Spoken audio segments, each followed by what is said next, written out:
ஏற்படுத்தி தர வேண்டும். மாண்புமிகு எதிர்க்கட்சி தலைவர் திரு உதயநிதி ஸ்டாலின் அவர்கள் பேசலாம். பாருங்க, அமைதியாக பாருங்க. நிறைய பேசிட்டீங்க, நிறைய கருத்துக்கள் சொல்லிட்டீங்க, அது போதுமானது. இன்றைக்கு மாண்புமிகு எதிர்க்கட்சி தலைவர் அவர்கள்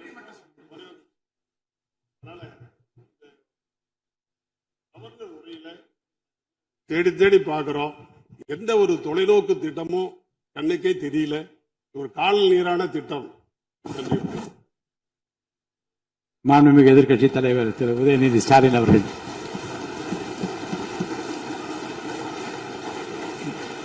மாண்புமிகு பேரவைத் தலைவர் அவர்களே, பெருமை வாய்ந்த இந்த அவையில ஆளுநர் உரையின் மீது நன்றி தெரிவிக்கின்ற தீர்மானத்தில் பேசுகின்ற வாய்ப்பை தந்த பேரவைத் தலைவருக்கு முதலினுடைய நன்றியை தெரிவிச்சுக்கிறேன். அதுமாதிரி நம்முடைய மாண்பு முதலமைச்சர் அவர்களுக்கு திராவிட முன்னேற்ற கழகத்துடைய சட்டமன்ற உறுப்பினர்கள் அனைவரின் சார்பாகவும் எங்களுடைய பிறந்தநாள் வாழ்த்துக்களையும் நான் தெரிவிச்சுக்கிறேன்.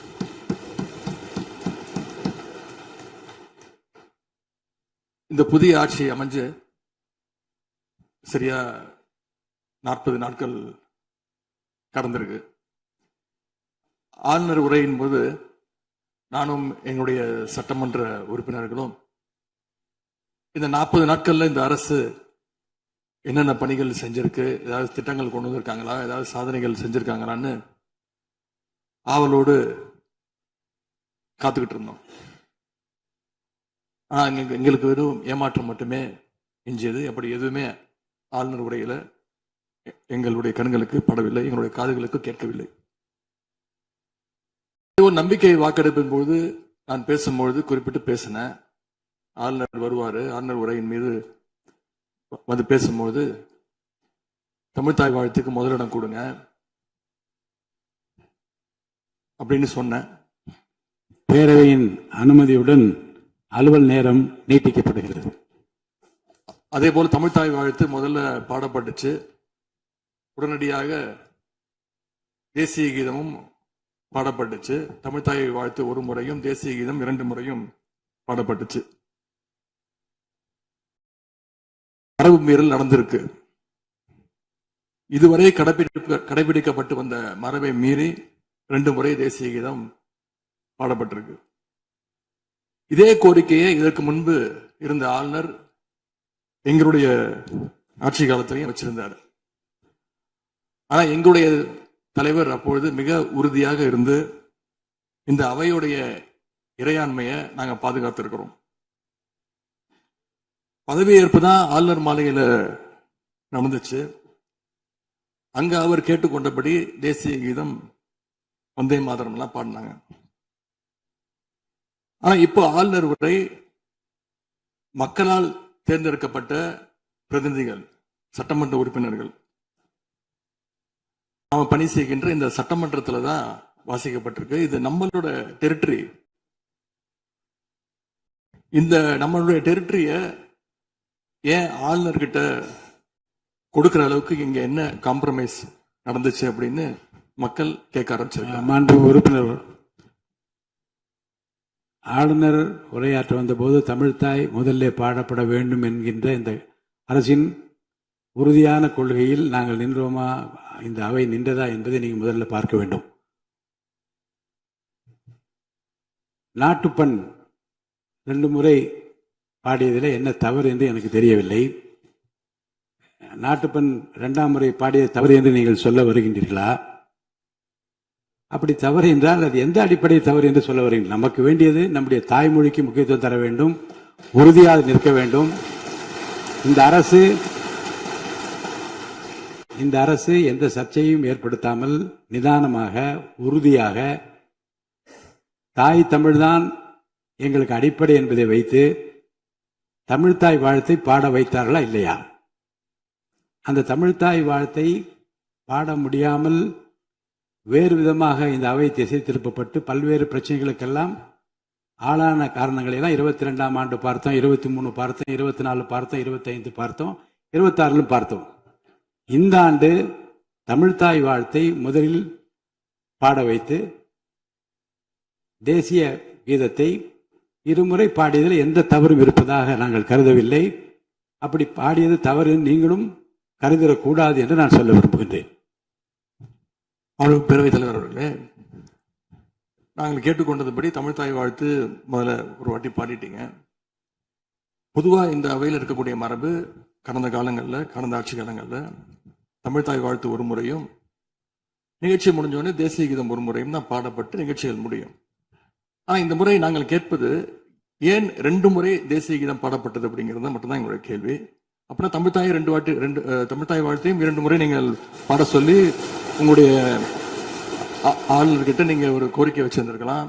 அது இங்க பேசும்போது உறுப்பினர்கள்லாம் ஆளுநர் அவ்வளவு மகிழ்ச்சியாக இருக்கிறாங்கன்னு சொல்லி, ஆளுநரை விட நீங்கெல்லாம் ரொம்ப மகிழ்ச்சியா இருக்கிறீங்க. தமிழ்தாய் வாழ்த்தை ஆளுநர் முன்னாடி நாங்க பாடி காட்டிட்டோம் அப்படின்னு பெருமை பொங்கு இங்க எல்லாம் பேசிக்கிட்டு இருக்கிறீங்க. நீங்க சொல்றதை பார்த்தா தமிழ்தாய் வாழ்த்தை விட ஆளுநர் தான் உங்களுக்கு முக்கியம் அப்படிங்கிற எண்ணம் எங்களுக்கு ஏற்படுது, மக்களுக்கும் ஏற்பட்டுக்கிட்டு இருக்கு. பொதுப்பணித்துறை அமைச்சர். மாண்புமிகு பேரவைத் தலைவர்களே, தமிழ்தாய் வாழ்த்து எங்களுடைய முதல்வருக்கு உயிருக்கு எந்த அளவிற்கு முக்கியமோ அதே அந்த அளவுக்கு நாங்கள் முக்கியத்துவம் தருவோம். மாண்புமிகு எதிர்க்கட்சி தலைவர் அவர்கள் நாங்களும் பேச விட மாட்டோம். நீங்க ஒத்துழைப்பு கொடுக்கலன்னா நாங்களும் பேச விட மாட்டோம். அமைச்சர், தமிழக அரசுடைய ஸ்டாண்ட நாங்க பேசுறோம். எங்களுக்கும் குரல் கொடுக்க தெரியும். இந்த அவை மாண்பை நாங்களும் பாதுகாக்கிறோம். மாண்புமிகு எதிர்க்கட்சி சொல்லக்கூடிய நோக்கம் தமிழக மக்களுக்கு தவறுதலா சொல்லக்கூடாதுங்கிற பதிவை நாங்கள் செய்கிறோம். எங்களுடைய முதலமைச்சருடைய எண்ணம் என்ன, தமிழக மக்களுடைய எண்ணமோ அதுதான் எங்களுடைய முதலமைச்சருடைய எண்ணம். கடந்த 3-4 வருடங்களாக தமிழ்தாய் வாழ்த்து இங்க பாடப்படல. ஆளுநரை எதிர்த்தீர்கள், வெளிநடப்பு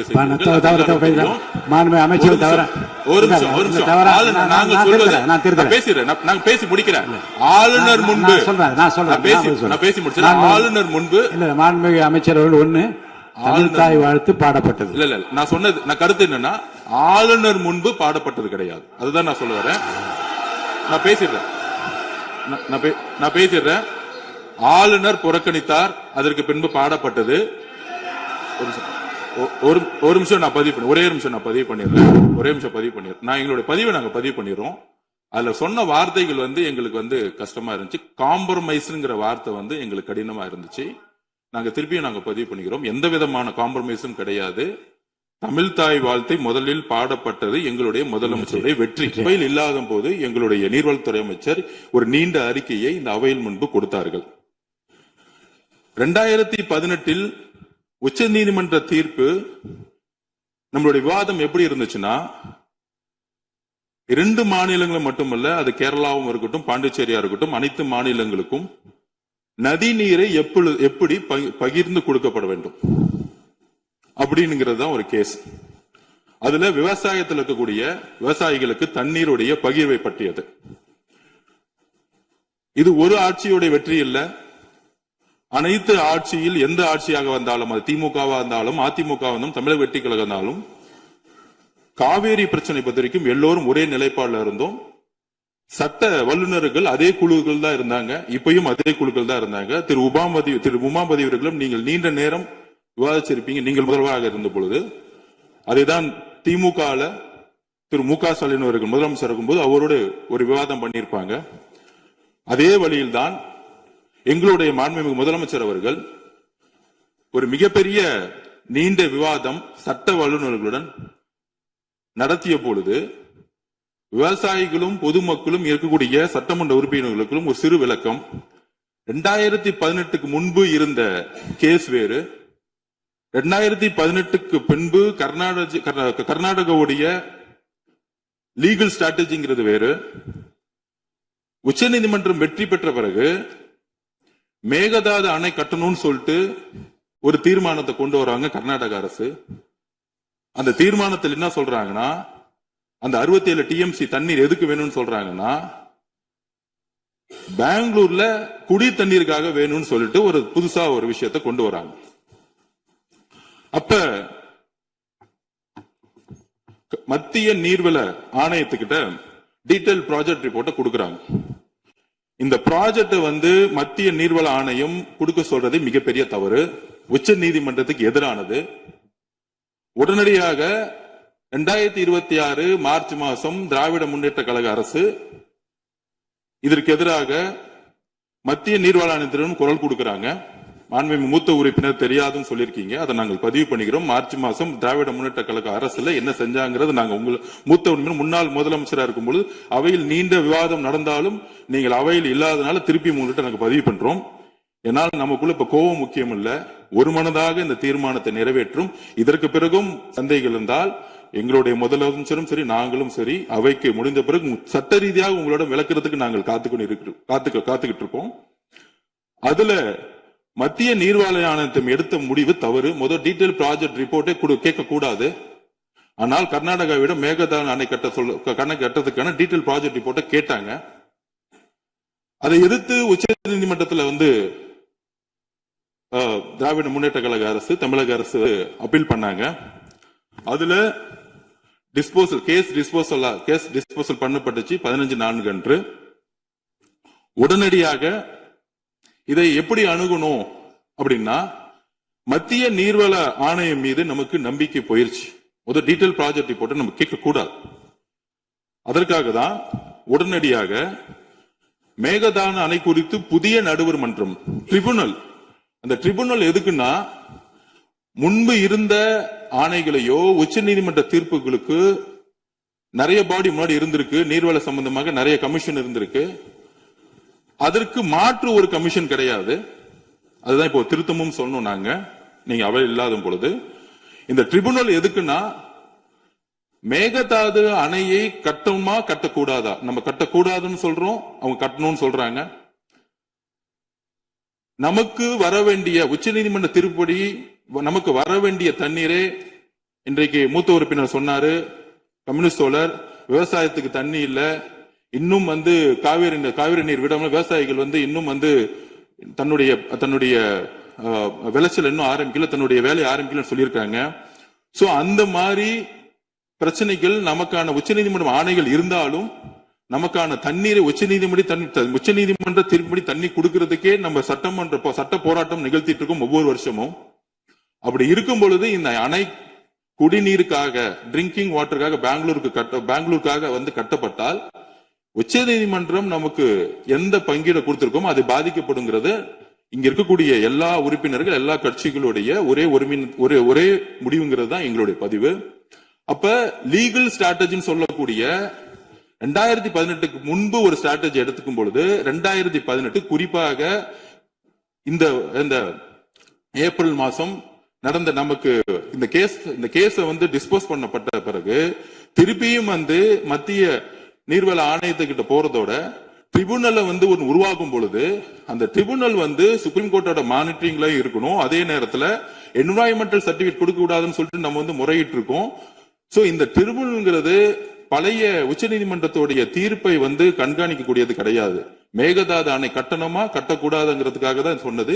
இதை 40 வருஷமா எந்த சட்ட வல்லுநர்கள் நமக்காக குரல் கொடுத்து இரவும் பகலும் பாராமல் இதை 2018 வெற்றி பெற வைத்தார்களோ அதே சட்ட வல்லுநர்களுடைய ஆலோசனையை வழிகாட்டுதலை மாண்புமிகு முதலமைச்சர் அவர்கள் உள்வாங்கி அதற்கான சரியான திட்டங்களை வந்து பதிவு பண்ணிதான் இதுக்கான தீர்மானம் கொண்டு வரும் பொழுது மாண்புமிகு எதிர்க்கட்சி தலைவர் அவர்கள் 2026 மார்ச் மாசம் அரசு எடுத்த முடிவை கூறும் பொழுது இது வந்து சட்ட வல்லுநர்கள் ஆலோசனையை இந்த ட்ரிபுனல் அமைக்கணும்னு சொன்னதை உள்வாங்கி உடனே முதலமைச்சர் அவர்கள் நீங்க பார்த்திருப்பீங்க உடனடியா தன்னுடைய அறைக்கு சென்று சட்ட வல்லுநர்களுடன் டெல்லியில் இருக்கக்கூடிய முகுல் ரோத்னி ஆகட்டும், இங்க இருக்கக்கூடிய உமாபதி அவர்களா இருக்கட்டும், இங்க இருக்கக்கூடிய துறை வல்லுநர்களுடைய ஒரு ஷார்ட் டைம்ல ஒரு ஆலோசனை பண்ணி அதை வந்து தீர்மானத்துல நம்ம வந்து நிறைவேற்றணும். மாண்புமிகு உறுப்பினரும் அந்த தீர்மானத்தில் நிற்கும் பொழுது நீங்களும்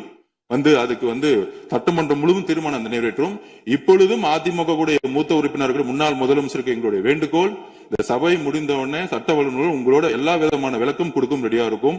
எங்களுடைய தமிழக அரசுடைய குறிக்கோள் எப்படி கர்நாடகத்துல என்றோரும் சேர்ந்து ஒரு தீர்மானத்தை நிறைவேற்றணுமோ அதே மாதிரி அதிமுகவுடைய மூத்த உறுப்பினர்கள் நீங்கள் இந்த தீர்மானத்தை நிறைவேறிச்சு அதை எந்த விதமான அப்ஜெக்ஷன் இல்லாம உண்மையாக உறுதியாக கொடுக்கிறோம். எங்களுடைய முதலமைச்சர் விவசாயிகளுடைய பிரச்சனைகளையும் உரிமைகளையும் எப்பொழுதும் விட்டுக் கொடுக்க மாட்டாருங்கிறதை இந்த அவையில் நாங்கள் பதிவு பண்றோம். காவேரியோடைய பிரச்சனை எங்களுக்கு உயிருக்கு சமமானதுங்கிறதை நாங்கள் பதிவு பண்ணுகிறோம். இதுதான் எங்களுடைய விளக்கம். இதுதான் ஒரு 2 மணி நேரமா டிஸ்கஷன் கம்யூனிஸ்ட் தோழர்கள் பாட்டாளி மக்கள் சொன்னோம். சட்ட வல்லுநருடைய ஆலோசனை உங்களிடம் விளக்குறதுக்கு இந்த அவை முடிஞ்சோம் நாங்கள் தயாராக இருக்கிறோங்கிறத பதிவு பண்ணிக்கிறோம். நன்றி.